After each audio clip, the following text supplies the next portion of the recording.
Welcome to the Action Shooting Show.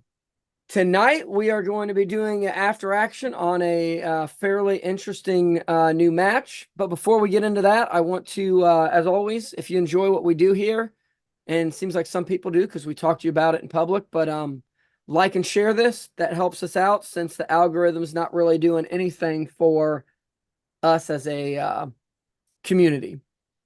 So tonight, we're talking about the Whiskey Hotel and Delta 34, I guess collaboration you could call it, and it's the No Excuses match. This is a very, very different match format than we have seen before. Mike, why don't you kind of explain it to him? So this match was unique because the shooters, when they arrived, did not bring guns, they did not bring ammo, and they did not bring web gear. All of those things were provided by the major event sponsors. So everyone had the exact same level playing field. Everyone even got issued the exact same ammo out of the exact same lot of ammo for the entire event.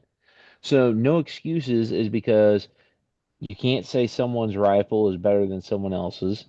Can't say someone's optic is better. Can't say someone's shooting match ammo when everyone's shooting the exact same ball ammo. And everyone is running out of the same web gear load bearing. And so everyone's, mag changes are the same way. Accessories wise, everyone had the exact same bipods, the exact same shooting bags. The only thing was competitors, if they wanted to, could bring an arm board because they issued dope cards that you could fill out. And it was recommended that you bring some sort of backpack because, well, it was hot as heck. We're definitely feeling the humidity and the heat here in Ohio, that Midwest. And so you needed to have water, your snackies and things like that. And you probably wanted a way to be able to carry around the ammo that they issued you. So the backpack was kind of on the shooter. But everything that you used in the stages was issued to you. So very cool event, and obviously where no excuses comes from. Absolutely. So let me start. Let me go over the gear here, and we're going to thank some sponsors with this. I think the main sponsor that absolutely this could not happen without that is Geissele. Geissele sent the match directors 12 Geissele Super Dynamics, so No, or no super duties. Um, yeah, the Super Duty 14.5-inch rifle. Vortex sent a Strike Eagle 1 to 10 first focal plane, and that had the BDC mill reticle in it. We'll talk a little bit about that later. MDT outfitted it with a bipod on the front, which is like a lightweight plastic bipod on that, and a really lightweight shooting bag, kind of rear bag slash support bag. I'm actually thinking I'm gonna get my hands on each of those so I can do a review. I'm gonna try to do a review of all the gear as far as like my experience shooting it that day. So we'll share that. Those were really cool of MDT. Venture Surplus sent mil serp belts, and then the belts had 3 mag caddies on them, and then like a hydration, like a water bottle pouch, and then like a zip pouch in the back. And you got 3 Gen 2 PMags for your ammo. And I think that was it as far as Huberworks sling.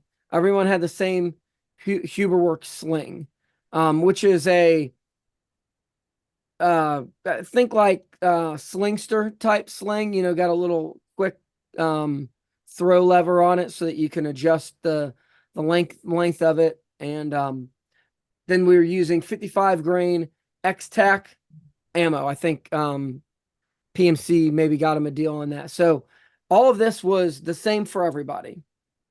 You started off the day when it was your turn to shoot. You had 30 minutes and 50 rounds of ammo to get your zero confirmed and whatever else you needed. If you want to check your dope, they had targets you could shoot out to the furthest target, which was around 550 yards, and do whatever else you wanted. I think they all started at the beginning of the day with a 50-yard zero, and then it was kind of on the shooter if they could stay at that 50, 200, which is what the BDC is set to work with, or you could zero at 100 if you kind of want to use 100-yard zero. They did have velocities. Jimmy, the match director, took kind of averaged the velocity between all the different guns, and they gave you that before the match, and they even gave you like a chart of kind of where it was hitting based on that velocity. So you could kind of decide then, do I want to still stay with the 5200 and use BDC? Do I want to try to use the mill? Do I want to use 100 and use the mill? It was kind of up to you, but I got the feeling talking to competitors that pretty much everybody used almost everyone used a 50-yard zero and the BDC mill or BDC reticle, because for the most part, it lined up pretty darn well with 200, 300, 400, 500. The 500 was a little bit off, 400 slightly, but not enough on the size targets we were shooting. And I think the 500 was really the only one that you had to kind of hold something different. Was that your experience, Mike? Yeah, so the BDC, when I was doing the original zero, was pretty much dead nuts what they told me, where everything lined up till about the uh 500, and that ended up being on a cooler gun, I'd say less than 30 rounds. That was about 470, which meant that the next mill line right below it was actually my 500-yard hold. One thing that we did discover later was that when the guns warmed up, just because some of the stages that were shot before the long range, the velocity actually seemed to true the guns, or there was a shift that really made the 500-yard hold in the BDC actually 500 yards. But that's a story for another time. Yes, and I will say, so we kind of set the reticles up for our eyes. Me and Mike had a pretty similar game plan. Made sure that the reticle was crisp. Figured out the buttstock, where the buttstock need to be for our eye relief. I actually stuck down a piece of duct tape on it to kind of make a mark just so that I knew where to keep my cheek rest. And zeroed the gun, confirmed out to distance. And then after confirming out to distance, I shot some doubles just to get Hmm. an idea. Same thing for Mike on how this gun tracked. The Super Duty is, from what I understand, is kind of as the name implies, a duty gun.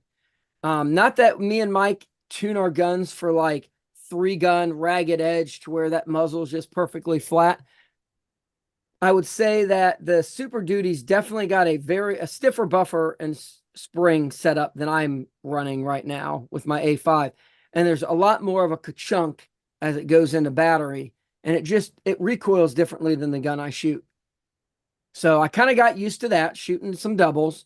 And then just since I had some ammo left, I laid back down prone, shot a couple more groups just to kind of give a final confirmation. And I noticed that my groups were actually lower than what they had printed first. I looked through spotting scope, saw that, sat down, shot another 3 or 4 rounds, saw yet still kind of looks like it's hitting low, which with a 50-yard zero, if your barrel is speeding up, if the bullet's going faster than you think it is, then, or when you zeroed before, your rounds are actually going to impact a little bit low because they're still rising up. So I did notice that, kind of made a mental note, but at 50 yards, it's kind of hard to tell. It wasn't a whole lot lower, so it also could be, if I'm shooting from a bipod, maybe I'm putting a little different input into the gun. There's a lot of things that could cause that. So I kind of made a mental note, but didn't put a ton of stock into it until after, which we will talk about when we get there. So I think, do you want to just go into stages now, Mike? Yeah, absolutely. All right. So I'm going to go through these stages in the order that we shot them through. What happened is everyone zeroed at the same time. Everyone in your same leg zeroed at the same time. They had 3 legs throughout the day. We were in the third one. And then once you're zeroed, everyone's zeroed, they send you off in groups of 2. So 2 times 6, 6 groups. There were 6 stages. That's 12 shooters. Each leg had 12.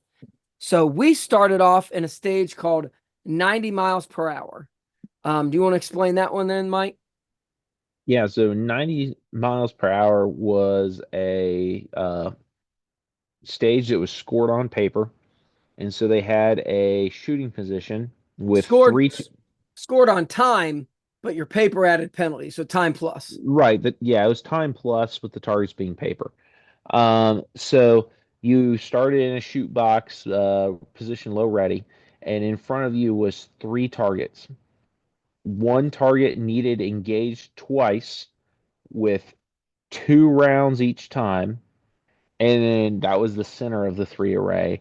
And then the 2 on the outside needed engaged with was it 1 or 2 hits each? 1 hit each. So you had to figure out how are you going to do it because you could not engage in a left to right or a right to left manner. There had to be a bit of back and forth. So like what Ryan and I chose to do was we looked and diagnosed this first array as shoot the center target twice, transition to our left facing target, engage that once, come back to the center, engage twice again, and then move to that right target. Once you did that, you would be dry from the required. This sorry, I kind of jumped in early. The stage required 2 magazines, and it was set up where you had 6 rounds in the first one, and the second one, I think it was, let's see, two, was it Not 12, 9 maybe. nine, nine, I think. So essentially, that first position and the 3 targets in that array ran the rifle dry. You went, turned, and did a quick, probably like 15-yard dash to a second shooting box, and you had to reload on the move. So it worked really well for me. Ryan had a hiccup. The one thing with the Geissele rifles is they have that maritime bolt catch, and it is big. That is a lot of surface to hit in a hurry, and I found that reload went really smooth for me. So then you come into this next position, and you have a target. So the next position, there's 2 walls, and there's a shoot box that kind of extends out from it, and then there's a shoot box just past it. So you go past those 2 walls, enter that far shoot box. There's a target right in front of you that you engage with 2 shots, and then there's a far target, probably 15 yards away that you need to engage If with that, a yeah.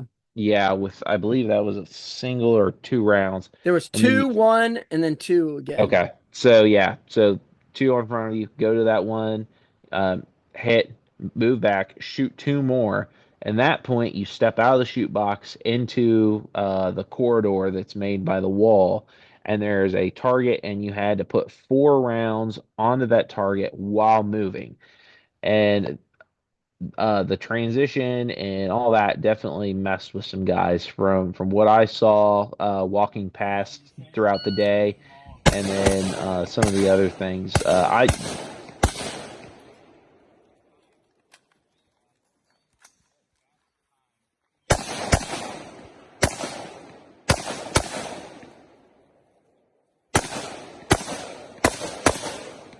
managed to shoot the first time with it was either 1 or 2 C zone hits, and then clean on the second one. And so the first one was like 15 and change with 1 or 2 Charlies, and then the second one was 15 and change clean. That was my first shots on a stage with the Geissele rifle. After only shooting, a few doubles with it.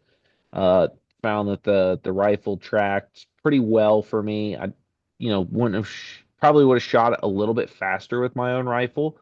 Uh, the one thing that was a little bit of a challenge was penalties for rounds outside the A zone, Charlies and Deltas were a very costly time penalty. And so, that slowed you down a little bit. And then also there was plastic bags over the targets because of raining. So, you had a smaller round A zone, and you really kind of had to take a good look at the targets before you started the array to make sure you're holding the reticle at the appropriate height relative to the shoulders of the target to account for your height over bore. It'd have been really easy to shoot low on that stage and drop low Charlies. So yeah, I was pretty happy with my performance. They had you do two runs. You could either do it back to back, or you and the person that went through the cycle with you could alternate. And Ryan and I chose to alternate. Um, and then I'll let Ryan kind of explain how it went for him. Yeah, so I'll say one thing that this kind of brought out the three gunner in us. Hmm. So once we figured out our plan, we rehearsed that, while we're loading mags and stuff, we rehearsed that in our heads and like kind of visualized it because, when you're talking a stage that's only 15 seconds long with that much shooting and moving, you don't have time to flub up what target you're shooting at, have to think through it. You really just need to shoot. So we got a good visualization. That first run for me, the first couple targets, I had some low C's. I kind of shot them, and halfway through the array, and my head goes, "Oh yeah, these are kind of close. I need to aim a little higher." So aimed higher, finished off the rest of the array. Thought it all went well. We start scoring. Couple C's on the first one, A's on the other half. We get to that 4 round target in the center, and there are 3 shots within, like all in line, within less than 2 inches of each other. I mean, Hmm. all just right there. But there's 3 shots, not 4 shots. And I am looking at this thing, and I knew my sight picture. I knew what I shot. And I thought, we're looking all over target. It's like, there is no way that I threw a complete miss at less than 10 yards. I mean, realistically, once you started walking towards it, you're at like 7 yards or something like that. All in the It eight. was probably closer than that. Yeah. And it's like, I'm thinking there's no way. And we're looking and we're looking. And when you look from the back, that center hole was a little bit taller. Not a lot, but a Hmm. little bit. It had some oblong to it. And I'm looking at it and I'm like, man, I know what I saw, but this is an RO call. And these ROs, and in their defense, they said, we only see 3. That's a mic, that's 5 seconds. So right there, that bumped a decent run. I think it was a little bit closer to 20 seconds than 15, but you throw 2 Charlies on there and then you throw them this, and right there, my time is higher.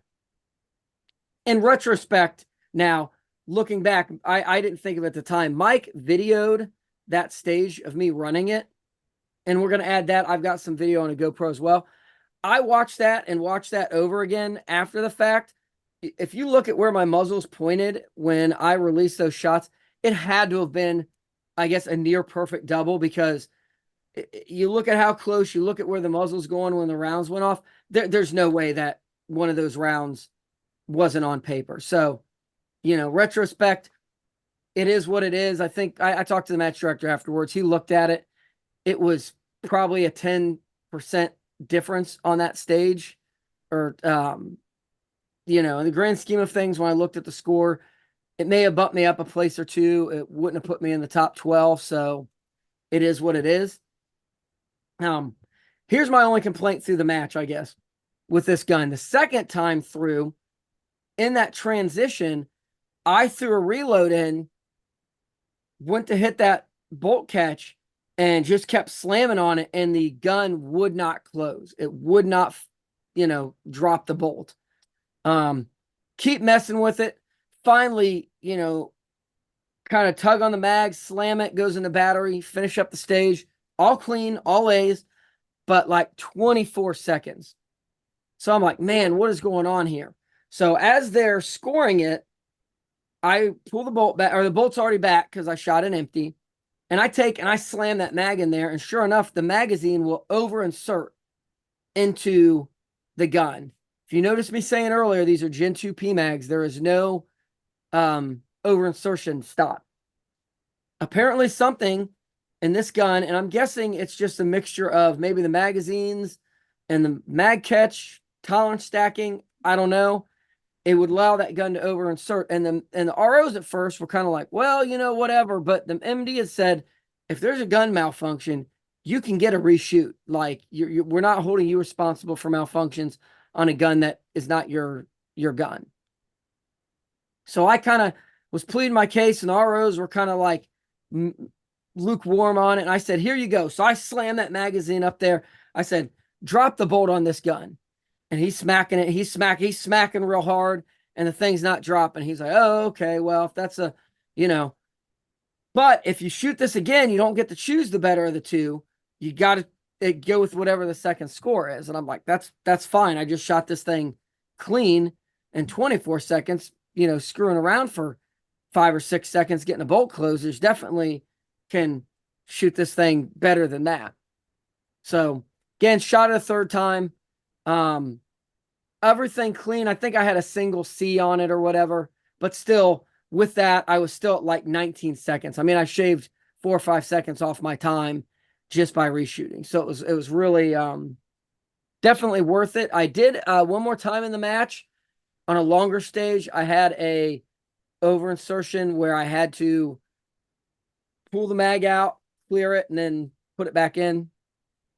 So I don't know that I didn't hear anyone else really having that problem. So it may have just been mixture of tolerance stacking between, maybe it was just one mag that was doing it. Maybe that mag was a little undersized. I didn't really have a chance to like mark them or anything like that to kind of rule that out. Yeah, you're not the only person that I heard. I Okay. heard of at least one other shooter having that happen to him. But again, it could have been that same gun and mag combination, because every time you turned in your gear, you got new gear. So Hmm. that could have been that magazine and another gun completely separate. So it's Yeah. kind of hard to rule it out. I wouldn't make that be what stops you from getting a Geissele rifle, but it certainly happened to me and was a little frustrating at the time. So we will move on from that. The next stage, I don't know exactly what they called it in this match, but it's basically the Whiskey Hotel around the clock stage. Hmm. This is usually a big, me and Mike are fans of these stage because it mixes a little bit of physicality with faster shooting. We tend to excel at both of those things.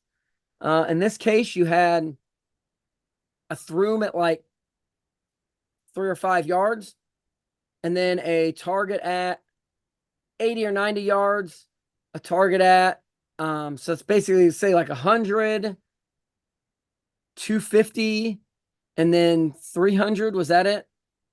It, yeah, it probably felt something like that. I know that there's not They a whole told lot you of the hold. distance. Yeah, they It was, told it you was the pretty much distance. all hold center. The 300 yard was probably like hold top edge. Exactly. So, and you had to shoot them in order. So the closest, then further out, that last target you shot twice, because then you came back forward. So basically out and then back in. Once you finish that, you had to go under a little low crawl, grab a water jug, like a bigger water jug jerry can, like a 7-pound or 7-gallon one, drag it back under, and then pick your rifle back up and shoot that array again in a specific way. And then you just keep going through that, getting points for each one. I think the first one was prone supported, Hmm. and then it was kneeling supported, Hmm. and then standing supported. And Hmm. then once you finish that, you went to prone unsupported, to kneeling unsupported, to standing unsupported, I believe. I think it Or was you went to no, left.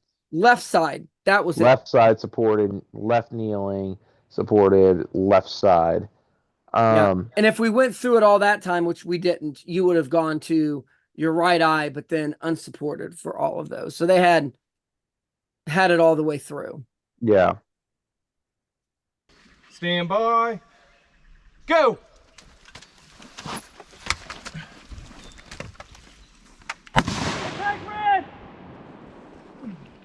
Get over there. Impact!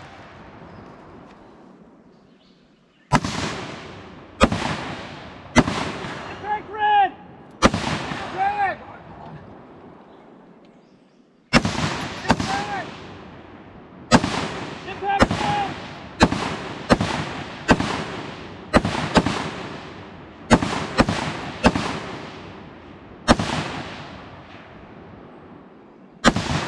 Impact! Impact red! Impact red! Impact red! Impact red! Impact red! Get your camera! Impact! Move! Came back through, right? Yep. Yeah, bring it back! Through, all the way through the line. Take it. Kneeling supported. Kneeling supported. Two double knees, okay? Yep, kneeling supported. Impact red! Impact! Impact red! Impact! Impact red! Impact! Impact red! Impact! Impact red! Impact red! Impact red! Impact! Go. Yes. Take your can back. Touch the car. Take it back. Touch the car. Back through. Standing, right? Standing support! Standing supported. Impact red! Impact! Red! Impact red! Impact red! Red! Impact red! You want a circle or through? Impact red! Impact! Back through. Touch the car. Back through. Touch the Impact! Impact! left side, prone. Yeah, weak side, prone supported!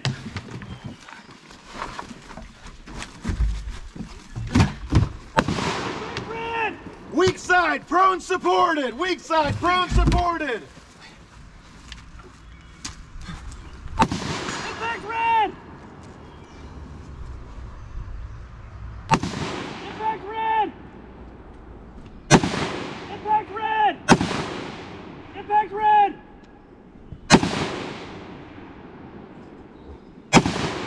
Impact red! Impact red! Impact red! Impact! Come on, Mike! Kneeling left. Kneeling, weak side! Impact! Impact! Impact! Impact! Ceasefire! Ceasefire! Time! Back and show Man, I could not find my eye. None lead, show clear. Good run, Mike. Good shooting, guys. How's that stack up? So, that Mike did a little bit better than me. We stayed neck and neck most of the match. Like he got, or that stage, like he got a little bit because you're shooting at the same time on this stage. Each of you, they say go. Each of you has your own target array that you're shooting, and like we were fairly close. And as the stage went on, Mike just kind of continued to do things slightly faster. So like I was finishing up an array like on one of the last targets when Mike was coming into just starting his next array. So he started to get a little bit ahead at the end. Yeah, Ryan doesn't realize I actually had to catch up to him. And the one thing is the MDT bipods that were on the front of the gun were affixed to the M-lock. And with the handguard length and for a 14.5 rifle, what ended up happening was the prone position, there was kind of like some sandbags and like a railroad tie. So you end up having something about this thick. And when I went into the first position, the rifle dropped and it wedged itself with the back of the bipod and the mag well there. And so Ryan was actually shooting, and I think he might have got two targets before I could get the gun unwedged and get the bipod on top of that and start to try to catch up to him. Um, so I probably lost, I would say the time that it took in dealing with that, I probably lost maybe 2 targets worth of engagements. It was pretty frustrating. Um, but yeah, obviously caught up. And then, of course, for me, going to targets engaging with the left side, the left shoulder is not the problem. It's visually with the left eye. And I've been shooting Whiskey Hotel events recently with a little bit more magnification. And so dropping back to a 1 to 10 to account for that bad eye, I have to run the magnification really high, which really slows down my target transitions. Um, so I was pretty thrilled to make it as far as uh, I did, but I would also say that the rifle setup and optic probably cost me a couple targets there over my normal gear. But we do normally excel at these stages. I can't say that the stage hurt me.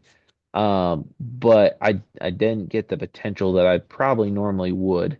Uh, so yep, just kind of Yeah, and some that's thoughts. yeah, and that's where I started to fall was that left eye. And I struggle with that anyways. That's something I do need to practice more of.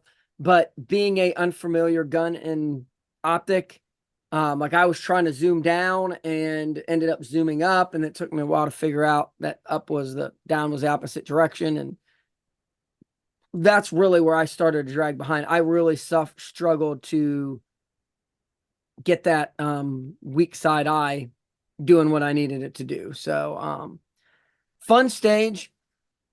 Definitely got the guns hot because as we headed to the other stage, my handguard was still pretty hot.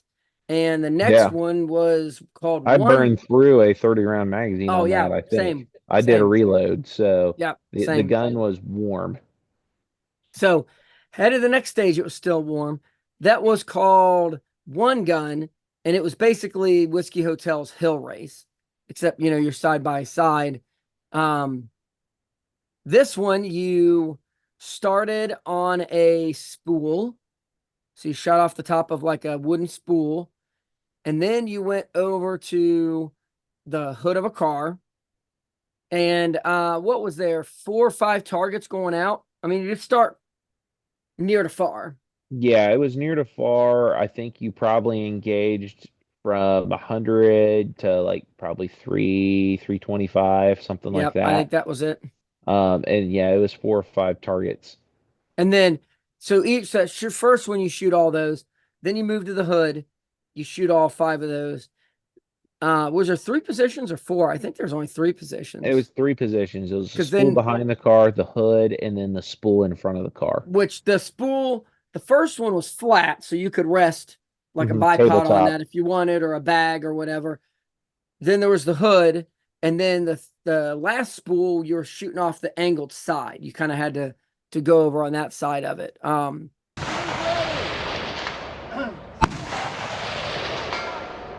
Go!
right.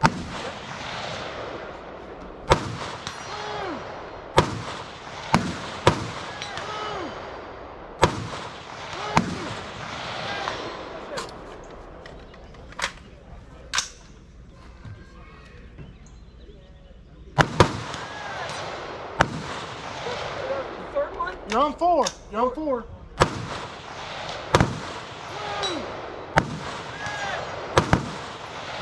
Yeah.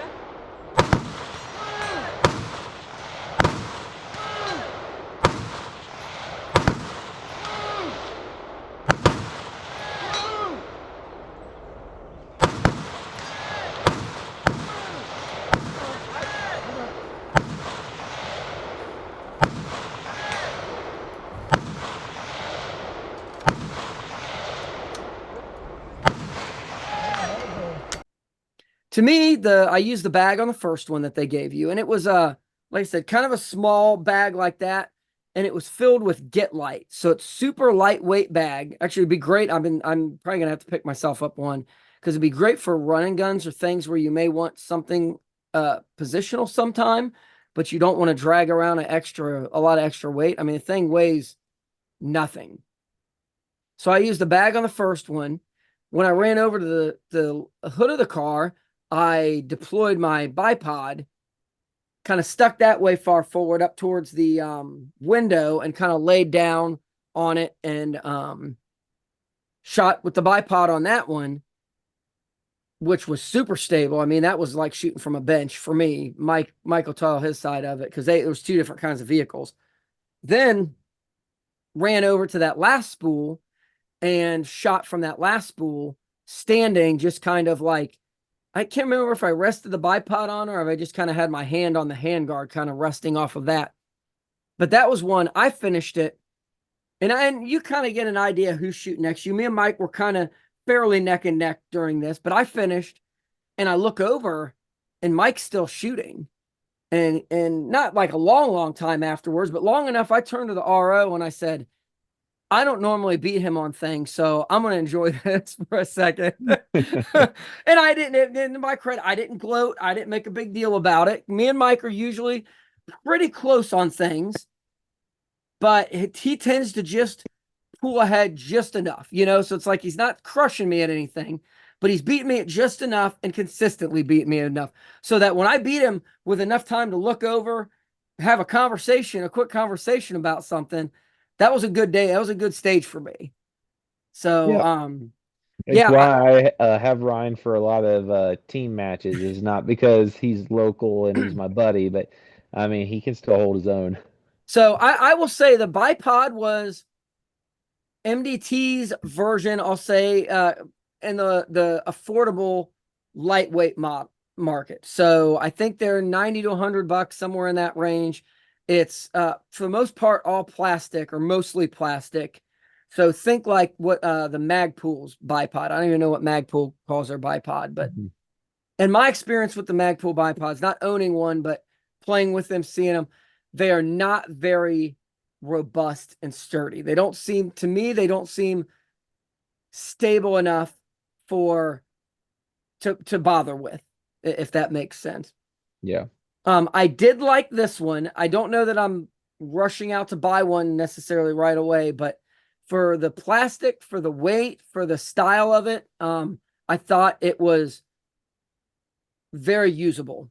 I had no problems getting stable with it. I believe they only make it in M-LOK. Did we look that up? I don't think they have a big thing for me with a bipod is that it's got to have a QD ability.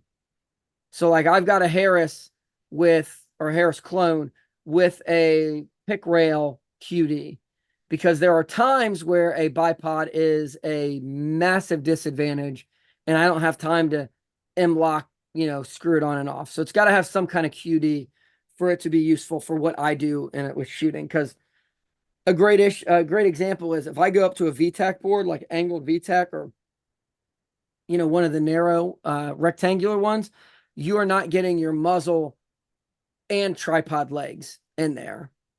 If your tripod's more towards the end of it, then even if you got it folded down, you're still kind of not really getting the muzzle in there. It's it's not useful. I've shot matches where I used the bipod, quickly QD'd it off, and then shot through a VTAC with no problems. And if you're like in this case, I had to move. I didn't really lose any time. I just did it while I was moving. So, if you're looking for a bipod, I would take a look at that. Maybe make that a contender if your use case is what I just described. For me, unless I can find some way to like M-lock to QD, maybe I'll look into that because I think the weight was kind of where I would want one. But then if I got to add a bunch of extra weight on it, maybe it's not. So there's my sales pitch for MDT as far as like them helping out. The bag's awesome. I think that's a definite buy. I think they're like $75. The bipod is for what it is. It's trying to be. It does a great job, but it may or may not fit your use case. So, Mike, what are your thoughts on that stage? Because I know your hood experience was not as good as mine. Yeah. Normally I do pretty well at these type stages. I deployed the bipod for the rear tabletop spool and did really well off there. What immediately didn't work for me though was when I went to the hood. At first, I kind of went up a little bit more, like elbows on the hood, and it was like an old Toyota Rav4 Escape, one of those little mini SUVs. And right away, as I'm like trying to move and transition across the targets, the hood's going thump, thump, thump, thump, thump, thump, flexing up and down on me. And so I'm like, well, that won't work. So then I try to come off the edge, but now that I'm not leaning on the car for support, um, I'm just really unstable. And the bipod is I'm trying to like load and lean into it. Same, the hood's still flexing. And I like that bipod is of all the plastic bipods I've ever experienced, it's the best. The one thing is the way that you unlock the legs is you have to pull down and forward. And the issue is on the clock with a loaded gun, trying to go on safe, muzzle up, reach up there on a 14.5 with a short handguard and pull out is you're going to put your hand in front of the muzzle. And so I'm like, it crossed my mind of trying to, I wish the bipod was folded and I was lower on the hood. Um, but there was just no way to do it quickly. So then I ended up kind of backing off to where the hood started to roll down into the fender, and I just had to grab one leg of the bipod and press the kind of rubber foot against the metal. But the rifle was at that point just at a really terrible height. So I lost a lot of time. Hindsight, I should have just put the shooting bag on top the pool spool, the shooting bag on top the car hood, and then just gone to the second or yeah, the second spool. Um, but again, these are type things where uh, gear you set up yourself, you can kind of make these on the fly. This is the first time I ever touched this gun. There's going to be a learning curve, and that's where the learning curve was. Is I don't really want to say that it was the gear's fault. I'm going to say it was a situation that my lack of experience with the gear meant that I didn't set myself up for, and I couldn't adapt quickly enough to the challenges that I faced. Um, I agree with Ryan though that it is all the like the polymer, the lightweight, more budget friendly bipods go. If I had to pick up a bipod, um, in that class and category, that is the one that I would look at though. Deploying the legs was pretty easy. It had the ability to cant and adjust the tension. Um, still good. But we're talking about another stage that we fired 30 rounds, went to bolt lock, and reloaded on. So now we've got two stages. I would say within 10 minutes of each other, might even be closer, that we shot 60 plus rounds. The guns are getting pretty warm, and that's one thing that when we went over to the next stage beside it, I realized I wasn't carrying it by the handguard. I was carrying it by the grip like this because, and of course with the sling too, because the handguard was getting pretty toasty at that point. Yep. And that, for the record, so around the clock was scored for points, how many points you got. This one was scored for time. So you had to neutralize every target in that time period, up to 4 minutes, but you got scored on time. So the faster you did it, the higher your points on that, which is a little bit different than Whiskey Hotel normally does. I thought it was a good change for the match because it does make you lean on speed a little bit more, getting a just acceptable sight picture to get your hit, but not, if you got 4 minutes just to hit all these from all the positions, you could get it done really over aiming and really being precise and not drop a single shot. But sometimes that's not what you need. Sometimes you need just an acceptable enough sight picture, hit it, move on to the next target. So the next one is called PRS, I believe, or maybe it was not PRS or something like that. I think it was the official name. You had targets starting at like 300 out to 500. You had a host of different positions that you're shooting through in the time. I did not make it to all of them. I mean, think hedgehogs. They had a tire that was like rounded, and sometimes it was multiple positions on the same prop. Rounded concrete tubes. They basically just had red tape, and you had to put your gun on top of the red tape and shoot. Each position, you started back at the closest target. You had 3 rounds to make it out as far as you could. And once those 3 rounds were up, you moved to the next position. So this was strictly points. Get through the stage and get as many points as you can. This was a real struggle. Early on, it started okay. The further I got, the further it seemed like those further targets were to hit. And I just started really not getting many points in this. This is probably the stage that hurt my score the most. And I think Mike will talk about this more. From what we noticed and talking to the ROs who were spotting, targets all day, it seemed like most people, since they shot the same stages as us beforehand, their barrels were heating up and the velocity was going higher because people were missing high. They were seeing very consistent misses high. And it seemed like if you started on that stage, that was less of an issue than if you had shot a couple stages before it. So our theory is that as the guns got hot, the velocity of the round went up. I also, talking to the match director about it, I also maybe have a theory that the other possibility is you have a bipod on there, and because that bipod's on there, a lot of people are resting more in that bipod area and not closer to the handguard because that bipod's kind of wider and stabler. Maybe putting some pressure on that was forcing rounds to go high, and it was showing up further down range.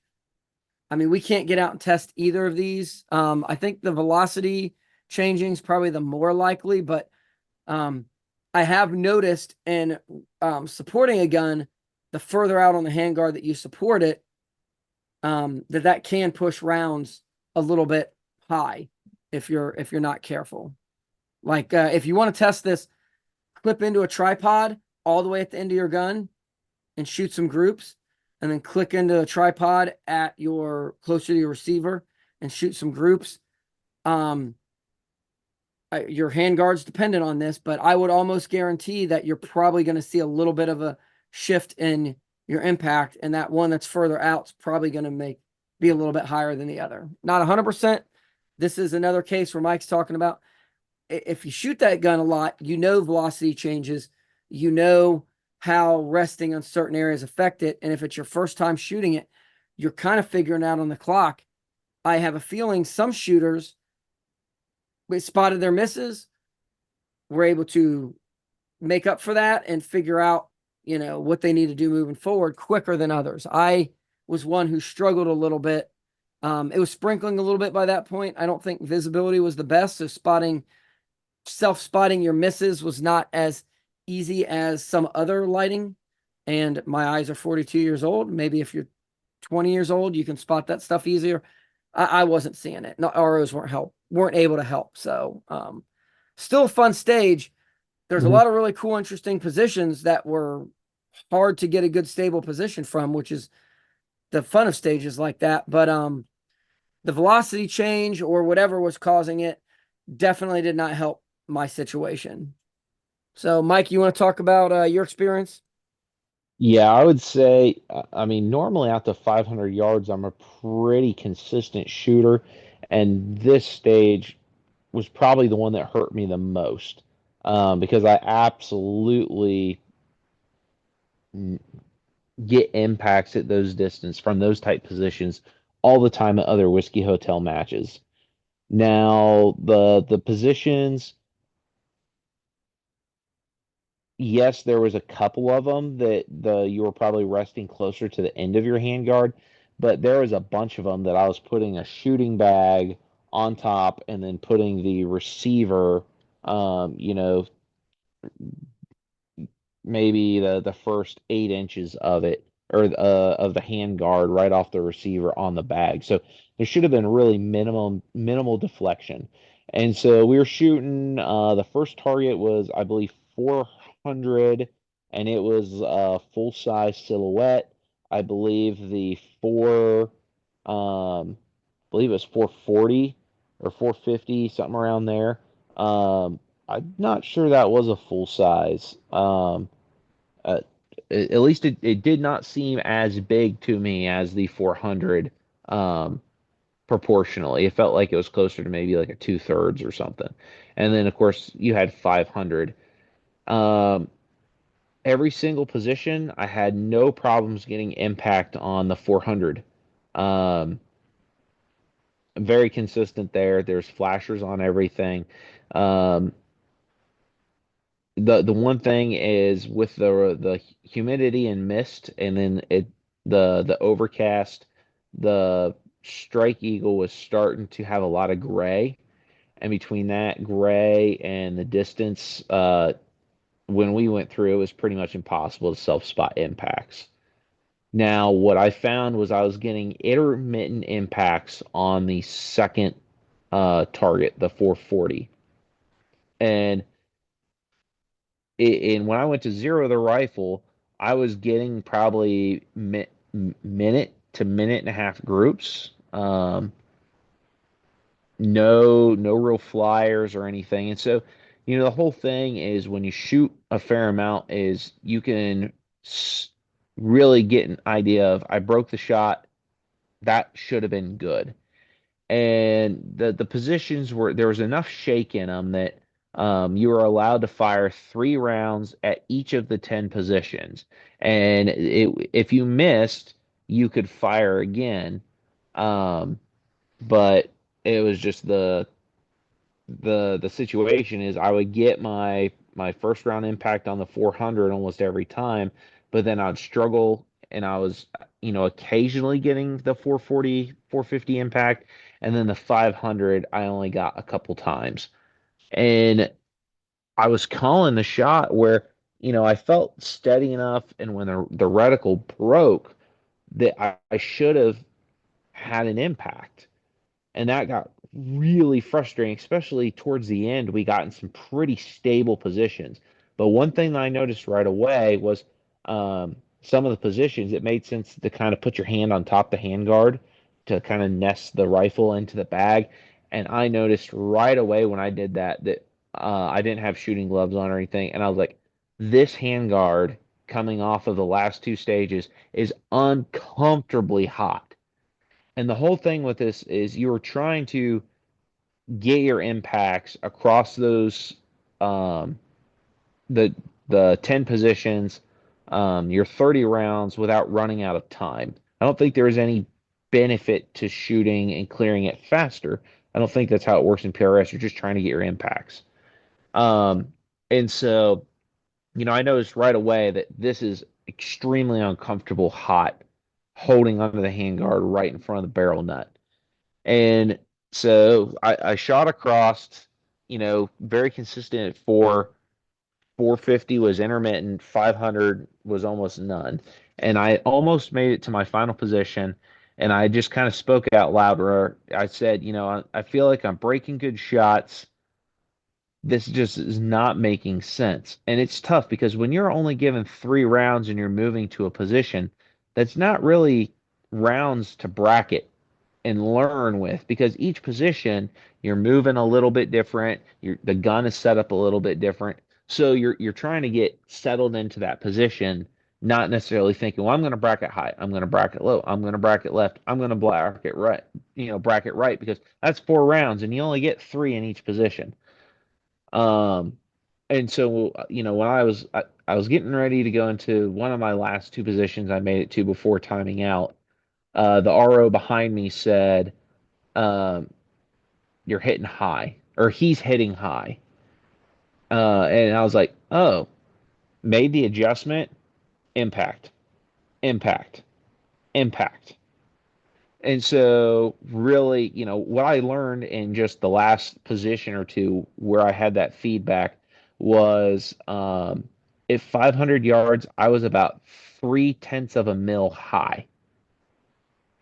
My 500 yard, the initial zero was 470, was now getting me impacts at 500. And my only thought is because the slower cadence of fire was the barrels were warm, so there could be a material shift. I don't know the powder sensitivity in the PMC X-Tac, but like for example, I know my CFE 223, when I zero that, or when I check zero in the winter time, when the round is 30 degrees, I'm about 2,800 feet per second. When I check zero, like pre-Legion in the summer, I'm 80 degrees. So, let's say a 50-degree difference. I pick up about 50 feet per second on that powder. So, a thought in my mind is, is the chamber hot enough Heat that soak. it's heat soaking, because I'm not shooting super quick, that between the barrel and the powder that I'm seeing that much of a shift. So I clearly was very frustrated coming off that stage. But everyone, unless you started there, everyone was coming off of the stage with a hot gun. And the RO that was on the glass told me, you shot a super tight cone of fire just over the top edge.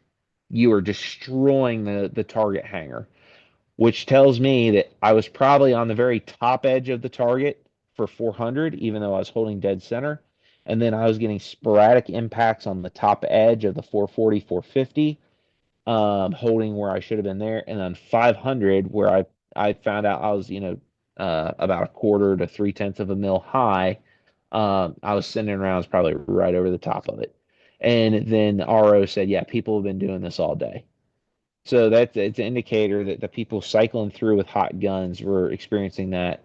Um, and then a couple of other shooters that I talked to, like shooters that were in the top 12. Some of them are, Whiskey Hotel instructor staff, very competent riflemen, said that they also experienced something like that as well. So we're not exactly sure why. We've got some theories. Um, it's one of those things where, hey, if here's your gun, you might figure it out. But we do a lot of running guns, and there's very few stages where I am shooting um, 400 to 600 yards with a gun that's so hot it's uncomfortable to touch the handguard.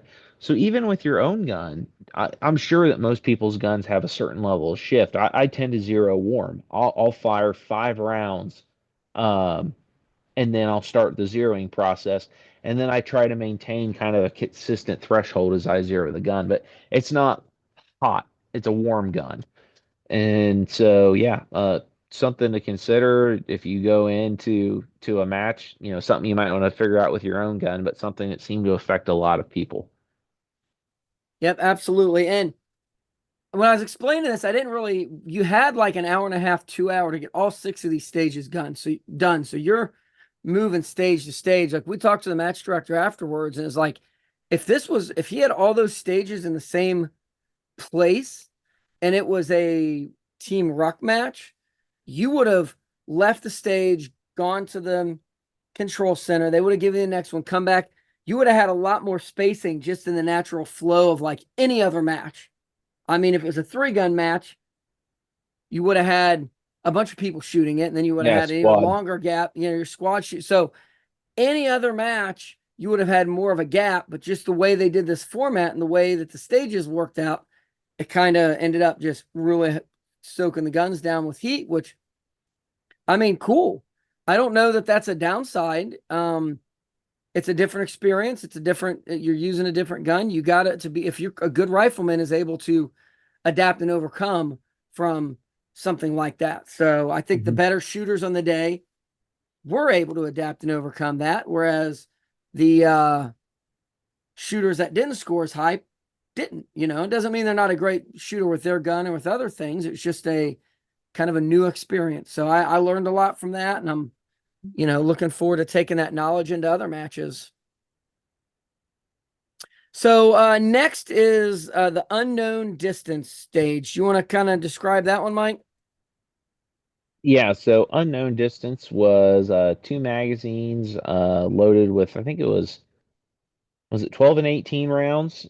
And so they had scattered targets throughout the field, the tree line, and then they had cleared a spot up on a hillside for targets where no one had shot before. Um, Trying to mitigate home field advantage for a lot of people that shoot on that range. Um, it's not my home range, but now I'm shooting there 2 to 3 times a year. And so I think I was able to kind of guesstimate uh, probably within 50 yards of where the targets were. If you shot there a lot, you probably even had less of a challenge than that just because of spatial awareness. And a lot of the people that shoot at that range are like Whiskey Hotel staff and some of the better shooters go there to take classes. So, it's tough to mitigate home field advantage, but they certainly tried. So you started partway up this hill. You were shooting off a tripod before the timer went off. You could adjust the tripod to try to get it to your height. Um, Ryan probably had a little bit of advantage on me being just a little bit shorter because I could not get my tripod tall enough to work great. But they had a plate you could set your bag on top, hold the rifle on, and then a gauge near to far until you're out of ammo. Once you were out of ammo, you ran down the hill and it's probably a 50, 60 yard dash. And they had a piece of like concrete or steel, like culvert or line, probably 24 inches in diameter. Would you say that's pretty close? And you Yep. engage the same targets off the top of that. Um, I did okay at this. It was starting to, out of Ryan and I's match, this was the heaviest rain that we experienced when we were shooting. Um, but I got my impacts, and you had to also remember with a 5200, some of these targets in the field you actually need to hold low because if you held right on, you would miss. Now I did make a mistake. I started to take off after I shot the first position and realized, oh, I left my bag up there and I want to use it down on the culvert. So I had to turn and run, 30 feet back, grab it 30 feet back down. So that was a cognitive error on my part. I'm just not used to using bags a whole lot, and but yeah, so it went down and yeah, I mean, I was able to get all my hits in the allotted time. Um, but I definitely lost some time uh going and picking my bag back up. Um Challenge the targets were, I would say, appropriate size to give a little bit of challenge from the shooting position. Um, but yeah, I don't think the farthest target was past 350. I think that it probably had to be closer to 300. Um, because I didn't have to hold very high. But yep, it was a good stage. But definitely tough to mitigate uh, advantage for people that shoot there often, just because spatial awareness definitely helps with range estimation. And if you've shot around there enough, even if it's not the exact same position, you're probably going to be able to be within 50 yards with your guess. Yeah, so the two things for me on that stage, one, and I don't know if you know this, Mike, maybe you did and you tried it. One of the techniques, I mean, you want to get your tripod about the right height for you in the first place, but if you need to get down lower on it, you actually kind of spread your feet further apart. Not like doing the splits, but the further you spread it out, that naturally brings your body down and still keeps you kind of stable. So if someone runs into that situation, that's because sometimes even if you got it set for the right height for you, let's say there's a target that you're shooting that's higher up on a hill. Well, in the middle of a stage, you don't want to just be adjusting the height of your tripod. You're just going to have to spread your legs a little bit more, and that'll bring you down to where you can get a higher angle or stand up a little straighter, bring your feet together, and now I can shoot down. So it's a little tripod knowledge for you. One thing with this stage, Mike mentioned in the stage before, it's sprinkling kind of on this stage. Those Vortex Strike Eagle, that's not their lowest level line, but that's kind of one of the lower lines. And then you got like your Razor at the top of the line. Then you come down to PST. Then you hit your Strike Eagle. The glass on it is pretty solid, especially for the price. You know what you're paying for those. You're getting a lot of scope for it. Illumination, quick adjust turrets. You get the illuminated reticle and, first focal plane and a 1 to 10. The glass, when you get that kind of adverse weather, and it does not hold up as well as a higher end scope. So some of the ones on the hill that were a little further away ended up being very difficult at times to see.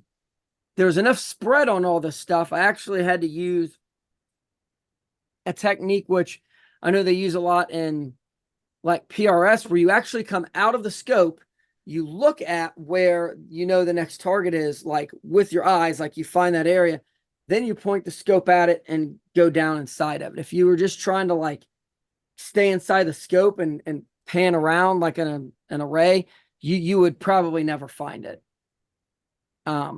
Good stage. Even though it was unknown distance, that furthest one was the only one I think that really required a whole lot of knowledge, and even then you could probably hold the top of the target or just a little bit over and get it. You really didn't need to know the exact distance for the target size. So fun stage. This is the other stage. I had a over insertion, so when I got down to the tube, I had to drop the magazine, kind of rack. Now there was 2 rounds kind of coming out and a round already coming out, so I had to rack it out and load again. So it was a long enough stage. I didn't do a reshoot on that. I had other issues shooting that weren't the gun's fault. So I just kept that stage. Didn't ask for a reshoot. All right. So the last stage was kind of a stationary mad dash, you could say. You had 3 magazines with 6 rounds in them. And yeah, 3 magazines with 6 rounds in them. And you had 3 different iterations that you did. You started behind a barricade by maybe 5 yards or so, maybe a little bit more. Are you sure it wasn't 9 rounds? 3 mags of 9, maybe? I thought there was only 2 positions in each one. I thought it was 3 positions each iteration. Maybe it was. So you went forward and they told you ahead of time what you were doing. So it might be prone supported and then kneeling through a window, or kneeling / seated and then rested on a window. Like each time it was a different thing, and you went through that. So maybe it was not. You went through this whole thing 3 times. I don't know that we need to go over every one of them. I know One of the harder ones was rested, but at a 90-degree angle. So you kind of had to know your offset there. For new people, the saying to remember is mag side high. So aim to whichever way your mag is. So if I rotate my rifle like this and my magazine's there, I'm going to aim to the right. And then you want to aim high, because if you know how a gun works, you know, the way your scope is in your barrel, you're actually kind of shooting up at an angle and then the round's dropping. Well, if you rotate your gun and your scope and barrel on line, there's no rise now. As soon as it leaves the barrel, it's going to start dropping. So aim towards the mag side for that offset, aim high for the lack of any kind of elevation. But seated, unsupported, prone, unsupported. I think they had at one point a prone supported, resting on a window. Anything else you can think of that was interesting? I mean, there was a host of, and then you had a set amount of time you had to do it in. It wasn't scored paper, or not IDPA, like some other kind of target. So little A zone in it, and it was scored. Yeah, there was like 10 ring and all those type things. I think it's the same target that they use for the Whiskey Hotel DMR qual. It is. I don't know the name of it though, but yeah, and it was Sorry, similar. Jimmy. It was similar positions. So like I said, it's kind of a mad dash light. The par time was aggressive but doable. I never ran out of time, but there's certainly a couple times that I took that last shot, and it was not that long after I took that last shot that they yelled stop. And I scored 100 on that. Mike was 124, maybe 25. I think they put me at 122 or 123. Okay. Decent scores. There were some higher ones. There were certainly some lower ones. It was definitely a hard stage to shoot with a borrowed gun, just not knowing all. And the targets were at like 80 or 90 yards. So yeah, it was 80 yards. The ROs you could ask, and so it was one of those things with a 5200. You needed to be thinking about, well, my bullets are technically impacting high at this point. Yep, exactly. So you're going to have to aim a little bit low, like you would if you had a closer target. So that was the last shooting stage. And then you go back and turn all your guns in and gear, extra ammo, anything like that. Guns were cleaned and lubed between iterations, so everyone started with a freshly lubed gun that had just been wiped down. Yep. After that, since we're the third leg, they tallied up scores, and the top 12 went on kind of a shootout. They ended up doing both of the two groups of 6. Both did the mad dash. Shooters, stand by, go!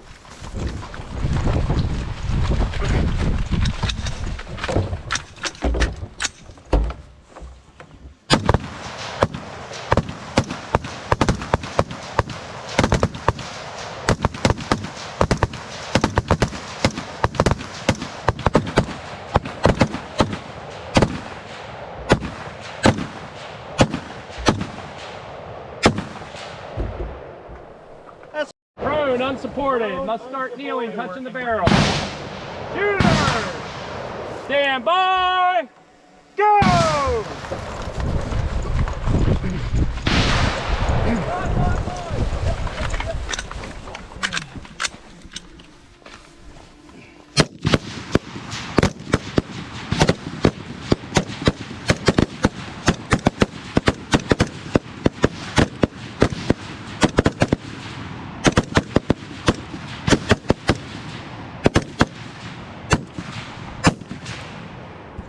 So that was for score, and they did the mad dash, the iterations twice.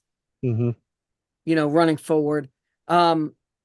Mark from Delta 34 had a stage kind of in a creek underneath a bridge that was really cool. the first squad shot it all the way through, the first squad of 6. The second squad, they got a little bit in. It was getting dark. Things ran a little bit long. It's getting hard to see. It was not going to be, one, safe for identifying targets, and 2, anywhere near fair, because the humidity down in that creek bed and underneath, any kind of gunshot, the powder, the smoke was kind of hanging in the air, and it It just wasn't dissipating. made visibility awful. And it took 4, 5, 6 minutes after each shooter for that to kind of get blown out so that you could shoot the next person. They ended up throwing that stage out and just saying, okay, whoever's got the highest points added into it after Mad Dash is the winner. Yeah, which And is, I wish they didn't have to throw that stage out because it sounds like I had one of the better runs down there.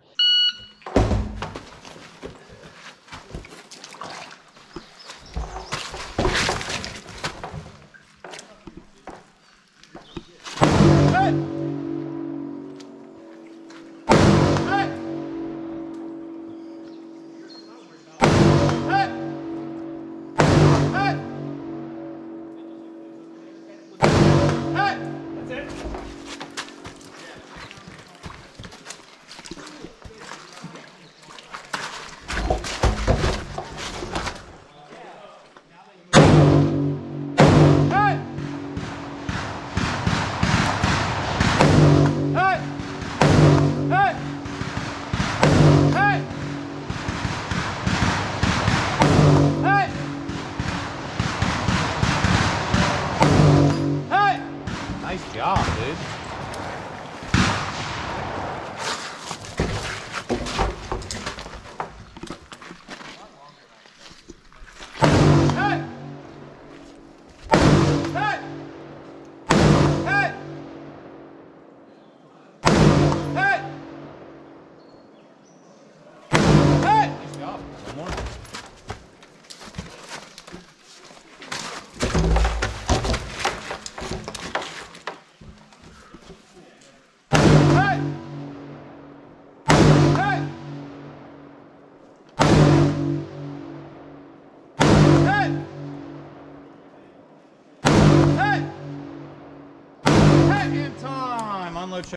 Because what it was targets were probably, what would you say, 80 to 100 yards down this creek. yeah, And they 60 to had 80.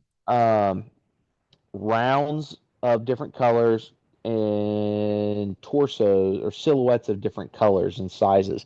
And so you would flip a panel, and on the panel there would be a picture, and there would be, an engagement order. So it might be white silhouette, blue silhouette, or then blue silhouette, blue round, or yellow silhouette. And so you had to flip it, shoot them in the order, flip the next one, shoot those in the order.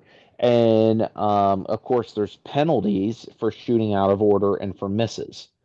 And I shot that really clean, really fast. The only thing um, that I struggled a little bit in the end was because the humidity was so high, and between the powder and the humidity coming out of the creek, um, I would say the last of the boards that I flipped, so my last three target iterations, um, maybe more than that, I couldn't see the targets. I just had to know that because I could see uh, around kind of the edges of the trees, because I'm looking through a scope, I've got a fixed reticle that I knew that when I engaged the small blue target, that my reticle spatially was about here. And so, I mean, it was really a memory game because at that point I couldn't see the color of the target. I had to remember, hey, the blue one was spatially about here, the white one was spatially about here, the yellow one here, the green one back here. So it would have been a stage where I shot it really well. I shot it in order. It, Mark had seen that first squad come through where they had even more light than I did, and he's like, "Dude, you crushed it." So really disappointed that that got tossed. I did okay on the mad dashes. Um, I held my own.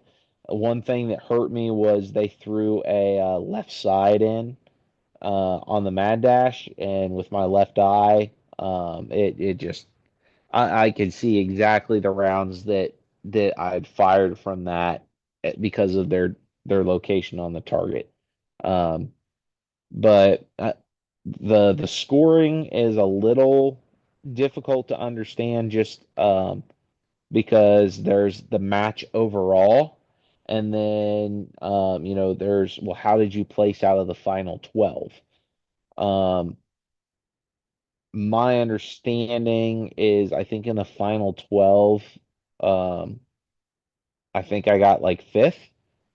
So, not hateful. My goal was if I made the top 12, not to finish 12. Um, but yeah, that's a little confusing and still a little vague on that.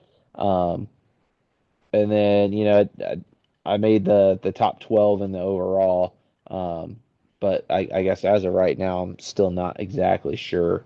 I think Mark might have posted some stuff, but I'm not exactly sure where I landed there. He did. I'm gonna take a screenshot and share that on here, edit that in later.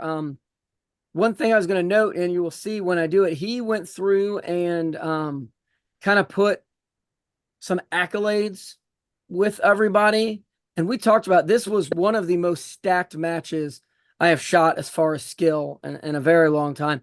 And when you look through, there's Whiskey Hotel Team Ruck winners, there's Run and Gun winners, there are Ridge Racer, multiple Racer winners. I mean, the top 15, most of those people on there have placed third or better in a major match somewhere in the United States. I mean, it Yeah. was a very, very stacked match. So like my goal was top 12.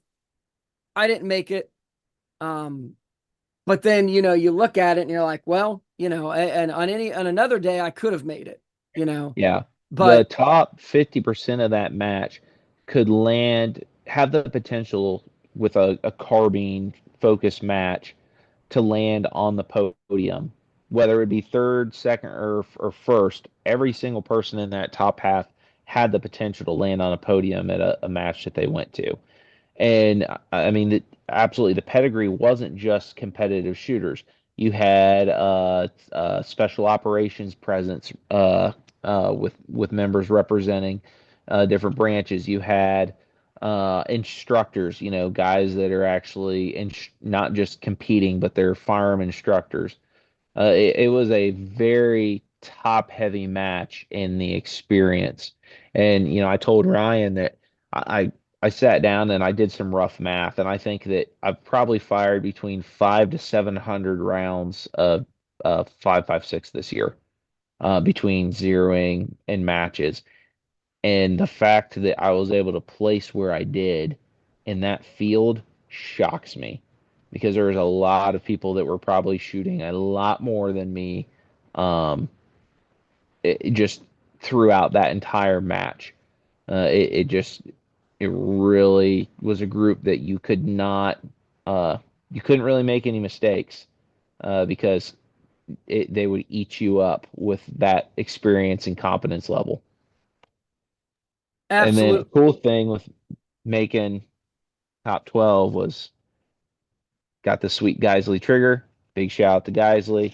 Always appreciate your generosity between the different matches, like Cola Warrior. Um, and of course, in SA or SSA dash EX, that's a really cool pickup. Really appreciate it. Yep. And, I've, if I've shot that many as well, I'd be surprised. It's been, me and Mike talk, it's been quite a few years since I've really practiced much. I show up to matches and that's the practice I get. Because of that, if anyone who's performs or does stuff like this, if you don't practice, you're not consistent. So I tend to show up and I got hot days and I got cold days, and it really makes a difference. And the people that shoot and the people who shoot regularly or have shot regularly and get that skill, um, it shows. And when you don't shoot as much, it also shows. So Very cool match though. If I'm going to not make my goal a top 12, there was a lot of people in there that I respect their shooting a lot, and I definitely didn't get beat by any slouches. So, closing thoughts. I'll start here. I hope they have this again. It's a very cool match. It's a very different match shooting experience because of the borrowed guns. If I don't know how well we shared, it's very much everything from close up fast shooting to mid range to long range. I think as a civilian rifleman, this tested about all the skills you could possibly want to test. Different barricades, standing, kneeling, prone, supported, unsupported. I mean, everything was kind of there. The person who won is an all-round great rifleman. I mean, that's really what this match showed.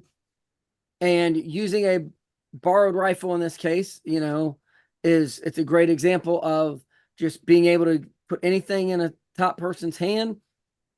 We looked at the scores and compared them to other matches, and I'll say there really wasn't a lot of surprises.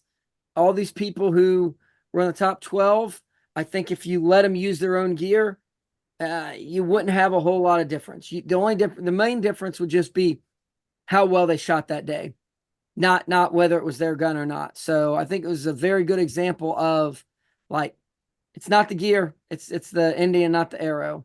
So that's kind of my main thoughts and takeaways.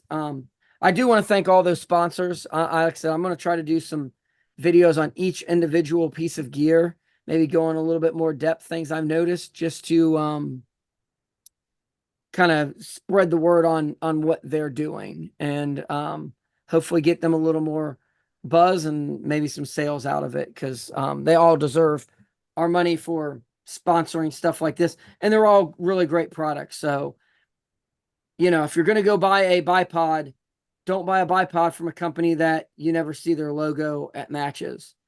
MDT's sending stuff out to matches. These other companies are sending stuff out to matches. It's hard for me to think of the amount of matches I've shot that didn't have Vortex as a sponsor. I've gotten at least 2 different Vortex optics off of the prize table because they sponsor so many matches. So, pick up stuff from those people when it's the product you need. That's my closing thoughts. Mike, what do you got? So I would really like to see this become an every year match. I think that would be super, super cool. The match fee definitely comes off as, a little steep, but when you consider the fact that you're getting to use, a premium, duty grade weapon, you're getting a pretty decent optic provided for you. You're getting all your ammo, your web gear issued. All you have to do is show up with your snacks and your skills. It really actually breaks down to be pretty affordable. I would love to see a lot more of our friends there this upcoming year, and honestly, guys, this is one of those matches that should probably sell out 60 seconds or, within 5 minutes of when it's posted. That is the amount of fun and enjoyment that it had.